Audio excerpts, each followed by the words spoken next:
কারণ ছিল মুসা আলাইহিস সালামের চাচাতো ভাই।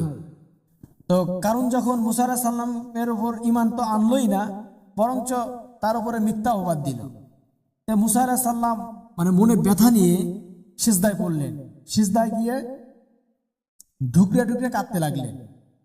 আল্লাহ পাক রব্বুল আলামিন বললেন, মুসা ওঠো, আমি জমিনকে তোমার অনুগত করে দিলাম, তুমি এখন থেকে যা বলবে জমিন তাই শুনবে। তখন মুসা আলাইহিস সালাম উঠলেন, উঠে দাঁড়ালেন। দাঁড়ানোর পরে জমিনকে আদেশ করলেন, জমিন দুই ভাগ হয়ে গেল। আল্লাহ পাক রব্বুল আলামিনের ভান্ডারে কোনো কিছুর কমতি নাই। আল্লাহ পাক রব্বুল আলামিনের দরবারে কোনো কিছু কমতি নাই। আল্লাহ কাছে চাইলেই দিয়ে দিবে। আল্লাহ পাক রব্বুল আলামিনের কাছে শুধু চাওয়ার অপেক্ষা। আল্লাহ পাক রব্বুল আলামিনের কাছে চাইলেই দিয়ে দিবে। আল্লাহ এভাবে থাকে যে বান্দা আমার কাছে চায়, সে যে কোনো জিনিস, তোমার জুতা নাই তুমি আল্লাহর কাছে চাও, পাঞ্জাবি নাই আল্লাহর কাছে চাও, খাবার নাই আল্লাহর কাছে চাও। তোমার সিস্টেমটা এমন হবে যে তোমার জীবনটা একেবারে সুন্নতে পাবন্দি, আল্লাহ পাক রব্বুল আলামিনের অনুগত্য করতে করতে করতে করতে তোমার জিন্দগি যেন শেষ হয়ে যায়। মানে আল্লাহ পাক রব্বুল আলামিন মানুষকে সৃষ্টি করছেন শুধুমাত্র তার ইবাদত করার জন্য, এছাড়া কোনো কারণ না। তোমাকে আল্লাহ পাক রব্বুল আলামিন এই তুমি যে নিঃশ্বাস নিচ্ছ এর পরিবর্তে টাকা চাচ্ছে না। আল্লাহ পাক রব্বুল আলামিন তোমার থেকে আর বিল চাচ্ছে না। চোখ দিয়ে দেখার জন্য চোখ দিছে, এই চোখের ভাড়া নিচ্ছে না। শুধু তার পরিবর্তে কি চাচ্ছে? তার ইবাদত করো, আল্লাহ পাক রব্বুল আলামিনের অনুগত্য করো। কিন্তু আমরা কি তা করি? আমরা নাফরমানি করি। কি করি? আমরা বান্দারা আল্লাহ পাক রব্বুল আলামিনের নাফরমানি করি। যে আল্লাহ আমাদেরকে রিজিক দিয়া বাঁচায় রাখে, যে আল্লাহ পাক রব্বুল আলামিন আমাদেরকে খাওয়ায়া বাঁচায় রাখে, আমরা তার খায়া তার কথা শুনি না, তার কথা মানি না। আমাদের মন যা চাচ্ছে আমরা তাই করতেছি। এই জন্য আল্লাহ পাক রব্বুল আলামিন আমাদেরকে পাকড়াও করবে।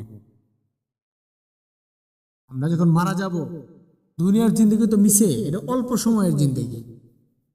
এই জাহান্নাম জাহান্নাম জাহান্নাম জাহান্নাম সম্পর্কে একটু পড়ার পরে বোঝা গেছে যে জাহান্নাম এতটা ভয়াবহ জায়গা যা বলার মতো না। মানে এর চেয়ে কঠিন আর কোনো কিছুই হবে না। জাহান্নামে যাওয়া, তোমাকে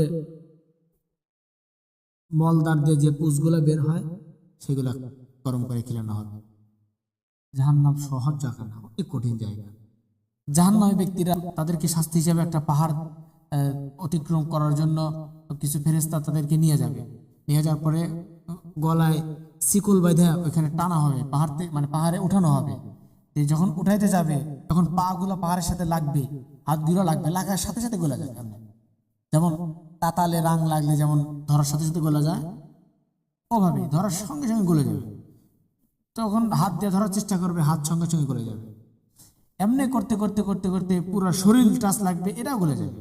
মানে সবকিছুর অস্তিত্ব হারায় যাবে, আবার তৈরি হবে। আবার এরকম করতে করতে করতে করতে 40 বছর ধরে ওই পাহাড়টা অতিক্রম করানো হবে। এতটা ভয়াবহ বেশি জাহান্নাম। তো আমরা গুনাহ করছি, আমরা অতীতে গুনাহ করছি। গুনাহ করার কারণে আল্লাহ পাক রব্বুল আলামিন সবাইকে মাফ করে দেয়, সর্ব অবস্থায় মাফ করে। আল্লাহর কাছে যদি মাফ চায়, বান্দা যখন গুনাহ করে, আল্লাহ পাক রব্বুল আলামিন বান্দার দিকে চেয়ে থাকে যে বান্দা আসুক আমার দিকে, আসে আমার কাছে চাক, ক্ষমা চাক, আমি তাকে মাফ করে দেব। আল্লাহ পাক রব্বুল আলামিন বলছেন যে বান্দা যদি আসমান পর্যন্ত গুনাহ করে ফেলায়, তার আগে যে কথা বলি যে সমস্ত দুনিয়ার গুনাহ যদি এক জায়গায় করা হয়, এই সব গুনাহ মিলা কি আসমান পর্যন্ত গুনাহ হওয়া সম্ভব? সেখানে বলছে যে আল্লাহ পাক রব্বুল আলামিন বলছেন যে বান্দা যদি গুনাহ করে, আকাশ পর্যন্ত গুনাহ করে ফেলায়, আর আমি আল্লাহ আমার কাছে যদি এসে একবার নত হয়, একবার ক্ষমা চায়, একবার মাফ চায়, আমি আল্লাহ পাক রব্বুল আলামিন বান্দাকে সঙ্গে সঙ্গে মাফ করে দেব।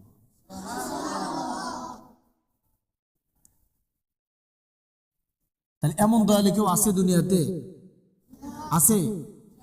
মা যদি হয় সবচেয়ে বেশি দয়ালু দুনিয়াতে, তাই তো? সেই মার কাছেও দোষ করলে, অপরাধ করলে দেখা যাচ্ছে যে এই একটা জিনিস তুমি বারবার বলবা, একটা জিনিস বারবার চাইবা, সেই জিনিসটা নাই। দেখবা যে একসময় মাও বিরক্ত হয়ে বলে যে তুমি এখান থেকে যাও, তোমাকে আর দেখতে মন চাচ্ছে না। কিছুক্ষণের জন্য হলেও তো এরকম বলে না? কথা না শুনলে রাগে যায় না? পরবর্তী সময় যখন মন নরম হয় তখন টাইনে আবার বুকে নেয়। আল্লাহ পাক রব্বুল আলামিন যদি একবার রাখতেন, এমনটা যদি হইতো যে তুমি চোখ দিয়ে গুনাহ করতেছো, তোমার চোখ অন্ধ করে দিল, মুখ দিয়ে মিথ্যা কথা বলতেছো, জিহ্বা কেটে পড়ে গেল, আল্লাহ চাইলে এমনটা করতে পারে কি পারে না? তা আল্লাহ যে রাখতেন এমনটা করতেন না? না, আমার আল্লাহ করেন না, এরকম করেন না। আল্লাহ পাক রব্বুল আলামিন আশায় থাকেন,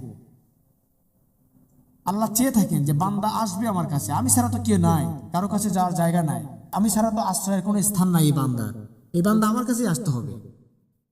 যখন আল্লাহর কাছে বান্দা না যায়, গুনাহ করার পর না ক্ষমা চায়, তখন আল্লাহ রেগে যান।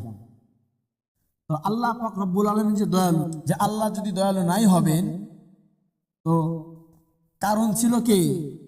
কারণ ছিল মুসা আলাইহিস সালামের চাচাতো ভাই। তো কারণ যখন মুসা আলাইহিস সালামের উপর ঈমান তো আনলই না, বরঞ্চ তার উপরে মিথ্যা অপবাদ দিল। তো মুসা আলাইহিস সালাম মানে মনে ব্যথা নিয়ে সিজদায় পড়লেন, সিজদায় গিয়ে ঢুকরে ঢুকরে কাঁদতে লাগলেন। আল্লাহ পাক রব্বুল আলামিন বললেন, মুসা ওঠো, আমি জমিনকে তোমার অনুগত করে দিলাম, তুমি এখন থেকে যা বলবে জমিন তাই শুনবে। তখন মুসা আলাইহিস সালাম উঠলেন, উঠে দাঁড়ালেন, দাঁড়ানোর পরে জমিনকে আদেশ করলেন, জমিন দুই ভাগ হয়ে গেল। তো জমিন যখন দুই ভাগ হয়ে গেল, তখন মুসা আলাইহিস সালাম মাটিকে আদেশ দিলেন যে মাটি ওকে ধরো, মানে জমিন কারণকে ধরো। কারণ কারণ বলল যে মুসা আমাকে ক্ষমা করো। মুসা আলাইহিস সালাম আবার বললেন যে জমিন তাকে ধরো। যতবার বলতেছে ততবার কারণ মাটির নিচে দাবতাছে। কারণ যখন আবার বলল যে মুসা আমাকে ক্ষমা করো, আমাকে ক্ষমা করে দাও, তো তখন মুসা আলাইহিস সালাম আবার বলতেছেন যে মাটির তাকে ধরো। এরকম করতে করতে একসময় কারণ মাটির নিচে তলায় গেল।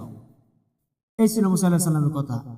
তো এই সময়, এই ঘটনার পরে আল্লাহ পাক রব্বুল আলামিন মুসা আলাইহিস সালামকে ডেকে বললেন যে মুসা, কারণ শেষ অবধি পর্যন্ত তোমার কাছে যতবার ক্ষমা চেয়েছে, আমি আল্লাহ আমাকে যদি ওই সময় একবার স্মরণ করতো, আমার কাছে যদি একবার যদি আমার ডেকে বলতো যে আল্লাহ আমাকে ক্ষমা করে দিন, আমি আল্লাহ সঙ্গে সঙ্গে কারণকে ক্ষমা করে দিতাম। কত দয়ালু না আমার আল্লাহ পাক রব্বুল আলামিন, কত দয়ালু, কত করুণাময় আমার আল্লাহ। দুনিয়াতে কেউ যদি কারোর সাথে গাদ্দারি করে, তাহলে সহজে কি মানুষ তাকে ক্ষমা করতে চায়? চায় না। কিন্তু আমার আল্লাহ পাক রব্বুল আলামিন ক্ষমা করে দেন, সে যদি ঠিক মতো তওবা করতে পারে। তার জ্বলন্ত উদাহরণ, ফেরাউন যখন পানিতে হাবুডুবু খাচ্ছিল, তখন শেষ পর্যায়ে মানে মৃত্যুসজ্জায় ফেরাউন চিন্তা করছিল যে সে তওবা করে কালেমা পড়ে ঈমান আনবে। তো এই মুহূর্তে জিবরাইল আলাইহিস সালাম গিয়ে তার মুখের মধ্যে কাদা ঢেলে দিছিল, মানে মাটি ঢুকাই দিছিল। মাটি ঢুকে দেওয়ার কারণ সে যেন তওবা না করতে পারে।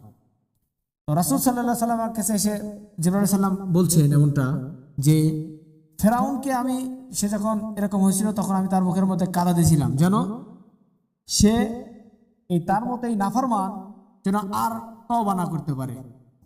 মানে ফেরাউনের মুখের মধ্যে যখন কাদা দেয়, মাটি ঢুকায় দেয়, জিবরাইল আলাইহিস সালাম তখন চিন্তা করতেছিল যে এই ফেরাউনের মতো খবির যেন আর না আসে, আর তওবা করার সুযোগ না পায়। কি জানো, সে তো তওবা কবুল হয়ে গেলে আল্লাহ পাক রব্বুল আলামিন তওবা কবুলও করে নিতে পারেন, আল্লাহ তো তাকে ক্ষমা করেও দিতে পারেন। তার যে বড় নাফরমান কি দুনিয়াতে আসছিল, আর সেটাও চিন্তিত যে আল্লাহ পাক রব্বুল আলামিন তারেও ক্ষমা করে দিতেন, এমনটাই মনে হয়েছে।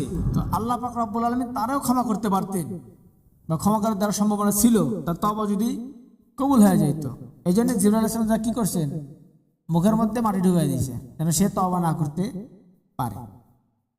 এই জন্য আমার আল্লাহর চেয়ে দয়ালু দুনিয়াতে আর কেউ নাই, কোনোদিন না, হবেও না। বান্দা পাপ করতে করতে করতে করতে আকাশ পর্যন্ত করে ফেলাইছে। কোনো পাপের কথা মানুষকে বললে মানুষ লজ্জায় মাথা নিচু করে হাঁটবে যে আমি এতটা পাপ করছি। সেই গোপনে সেই পাপগুলো এক জায়গায় নিয়ে গোপনে আল্লাহ পাক রব্বুল আলামিনের এই কুদরতি পায়ে যদি একবার সিজদায় পড়া যায়, আর পরে যদি বলা যায় আল্লাহ যা করছি করছি, আমার দ্বারা আর এগুলো সম্ভব না, আমি আর জীবনেও করব না, আল্লাহ এইবারের মতো আমাকে ক্ষমা করে দাও, সঙ্গে সঙ্গে আমার আল্লাহ পাক রব্বুল আলামিন খুশি হয়ে যান, সেই বান্দাকে ক্ষমা করে দেন। এর চেয়ে দয়ালু কেউ আছে? এর চেয়ে দয়ালু কেউ নাই।